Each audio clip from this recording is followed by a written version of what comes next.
आज हम करेंगे एनर्जी स्टोर्ड इन चार्ज्ड कैपेसिटर। एक कैपेसिटर को जो चार्ज कैपेसिटर है उसमें कितनी एनर्जी स्टोर्ड है।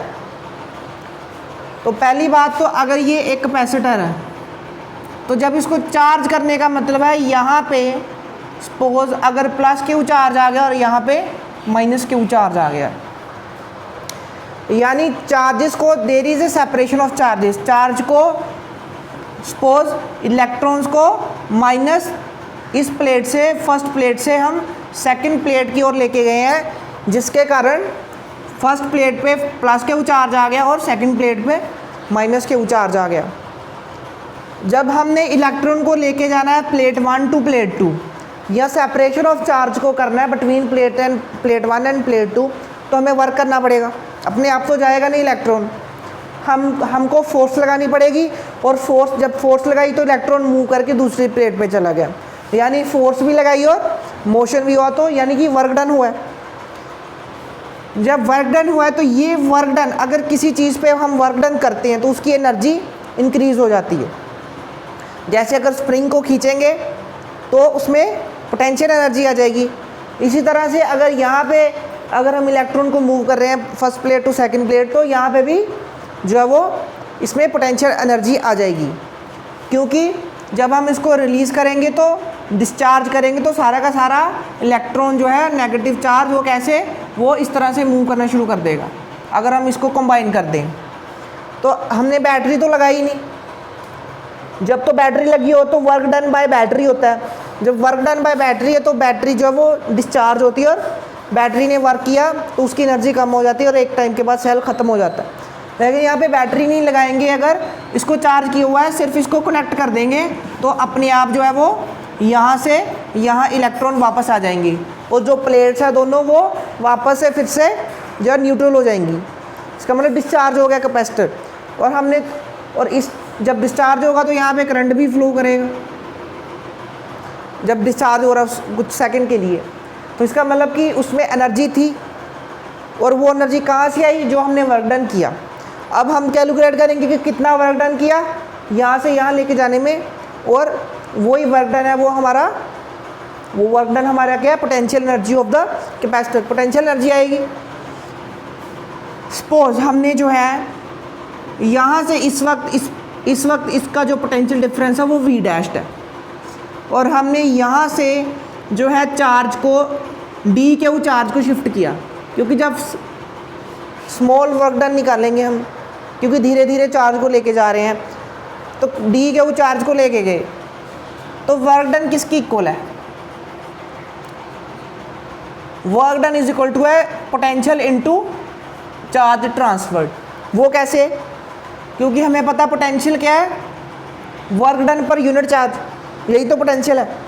पोटेंशियल क्या है, work done per unit charge in bringing the charge from point A to point B, plate 1 to plate B। तो जब work done per unit charge V dash है तो हमने चार्ज कितना ट्रांसफ़र किया है, D के चार्ज ट्रांसफ़र किया है। तो यूनिट चार्ज के लिए अगर V डैश है तो D के चार्ज के लिए कितना हुआ, V डैश इंटू D के। तो work done is equal to V dash into D के क्या आ गया, हमारा वर्क डन आ गया। और जो हमारा अगर इस वक्त इसकी कैपेसिटेंस C है, कैपेसिटेंस कितनी है इसकी C, कैपेसिटेंस तो इसकी कांस्टेंट है, एक कैपेसिटर की कैपेसिटेंस वो कांस्टेंट रहेगी, इसकी कैपेसिटेंस C है, तो V डैश किसकी इक्वल है, V dash is equal to, हमें पता है capacitance is equal to V upon Q upon V, तो V is equal to Q upon C, तो Q upon C is equal to capacitance. तो अगर यहाँ पे इसको फिल कर दें, dW is equal to V dash की जगह Q upon C DQ dash लिख लिए, DQ लिख लिए, अगर पहले DQ यहाँ पे DQ। अब हमने V की जगह Q अपॉन C क्यों फिल किया इस इक्वेशन में, क्यों, हाँ V डैश की जगह Q डैश अपॉन C क्यों किया है, क्योंकि यहाँ पर जो हमने क्या निकालना है, टोटल वर्क निकालना है। तो टोटल वर्क कैसे निकलेगा, इंटीग्रेशन से निकलेगा, तो दोनों तरफ हम इंटीग्रेट कर देंगे। अब जो इंटीग्रेशन है वो विद रिस्पेक्ट टू डी क्या हुआ है, और यहाँ पे था हमारे पास वी डैश। अगर यहाँ पे इंटीग्रेशन करते तो यहाँ पे क्या होता, वी डैश। इसलिए हमने इस वेरिएबल को उस वेरिएबल की फॉर्म में चेंज किया है जिसके विद रिस्पेक्ट टू हमने इंटीग्रेशन करनी है। हमने इंटीग्रेशन डी क्यू के रिस्पेक्ट टू करनी, with respect to D Q करनी है। तो हम यहाँ पे क्या लिखेंगे, Q dash upon C D Q. ये क्या आ जाएगा हमारा टोटल वर्क डन। इसकी लिमिट भी लेनी पड़ेगी।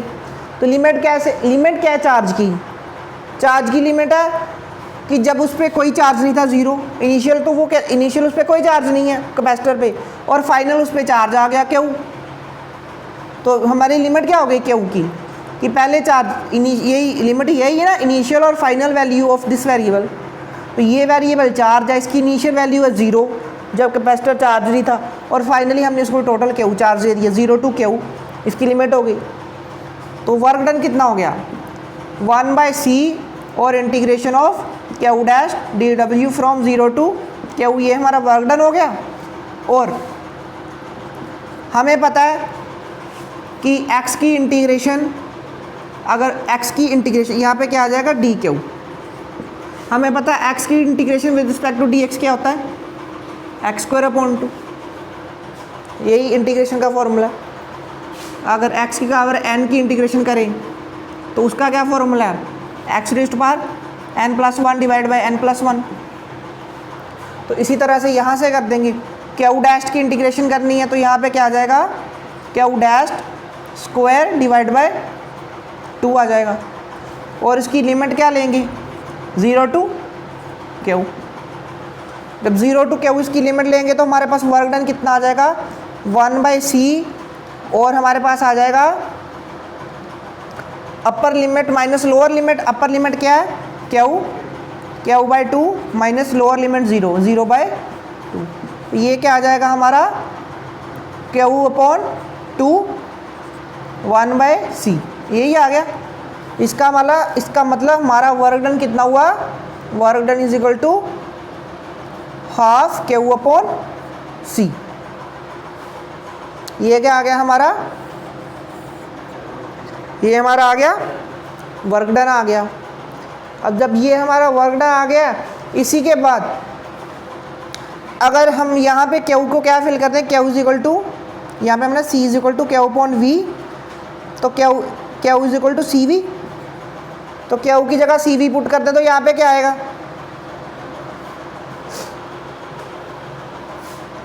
अगर यहाँ पे क्यू की जगह सी इंटू वी पुट कर दे तो हाँ अकेला वी रह जाएगा। यहाँ पे स्क्वायर्ड है ना, तो यहाँ पे स्क्वायर आएगा, ठीक है। यहाँ पे क्या आ जाएगा, half Q square upon C, और सी की जगह Q upon V, Q is equal to C into V put कर देंगे, यहाँ पे क्या आ जाएगा, हाफ क्यू की जगह सी वी यानी C square into V square divide by C. यहाँ पे क्या आ जाएगा, हाफ सी वी स्क्वायर्ड, ये क्या आ जाएगा, वर्क डन आ जाएगा। तो हमारे पास कितने फॉर्मूले बन गए, 2 फॉर्मूले, half Q square upon C और दूसरा हाफ सी वी स्क्वायर्ड। किसका फॉर्मूला बन गया, ये किसका फॉर्मूला है, work done in charging the capacitor या energy stored in the capacitor, यही इक्वल टू है potential energy of the capacitor, यही इक्वल टू है potential energy of the charged capacitor.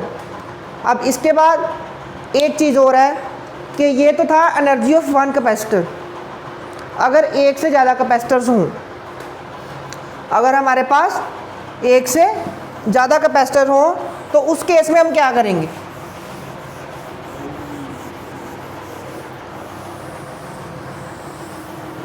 अगर हमारे पास एक से ज़्यादा कैपेसिटर्स हैं, सपोज हमारे पास अगर n कैपेसिटर्स है ना, अब वो जो n कैपेसिटर्स हैं वो सीरीज़ में भी हो सकते हैं, और वो n कैपेसिटर्स जो वो पैरेलल भी हो सकते हैं। तो यहाँ पे कितना कैपेसिटेंस C1 C2 और C3, यहाँ पे C1 C2 और C3। यहाँ पे क्या फॉर्मूला है, 1/c is equal to 1/c1, यहाँ पे जो 1/c1 plus 1/c2 plus 1/c3, यहाँ पे c is equal to c1 plus c2 plus c3, दोनों में ये फॉर्मूला है।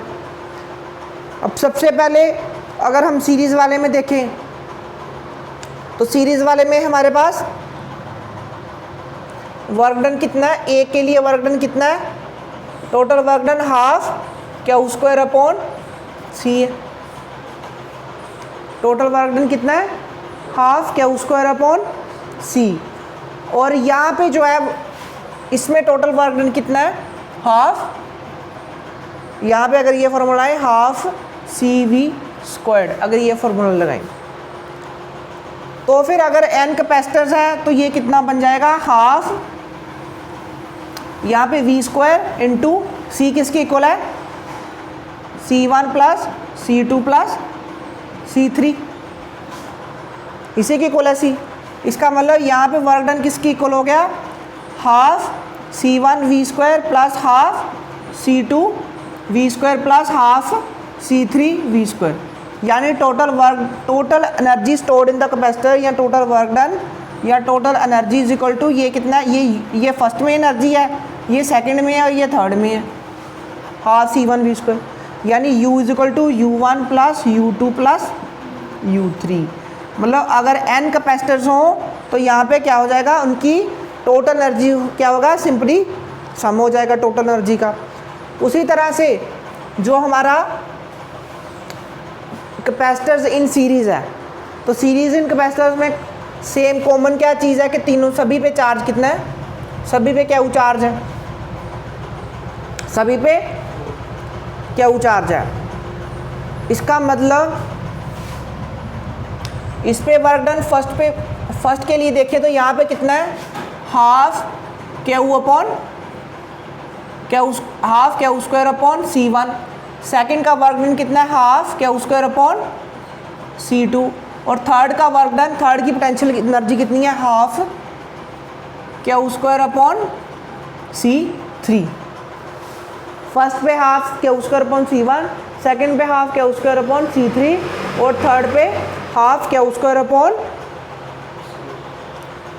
इसका मतलब यहाँ पे क्या लिख सकते हैं हम, यहाँ पे लिख सकते हैं half Q square into 1/c, और यहाँ पे c की वैल्यू कितनी है, 1/c कितनी है, half Q square into 1/c1 plus 1/c2 plus 1/c3, ये आ जाएगा। और यहाँ से क्या आ जाएगा, is equal to half Q square upon C1 plus half Q square upon C2 plus half Q square upon C3 आ जाएगा। Total U, total potential energy कितनी आ जाएगी, ये किसकी है, ये फर्स्ट की है, ये किसकी एनर्जी है, ये सेकंड की, और ये थर्ड की। अगर n हो इस तरह से तो n की, इसको मतलब total energy U1 plus U2 plus U3। दोनों केस में चाहे वो पैरेलल कॉम्बिनेशन हो और चाहे वो पैरेलल है चाहे सीरीज है, जो टोटल पोटेंशियल एनर्जी है कैपेसिटर्स की, वो इंडिविजुअल कैपेसिटर की जो पोटेंशियल एनर्जी है उसको हम क्या कर देंगे, सम कर देंगे। और वैसे वो है कितनी, हाफ क्यू स्क्वायर अपॉन सी या हाफ सी वी स्क्वायर। ठीक है, उसको नोट करें, फिर नेक्स्ट लेक्चर में हम कंटिन्यू करेंगे नेक्स्ट टॉपिक।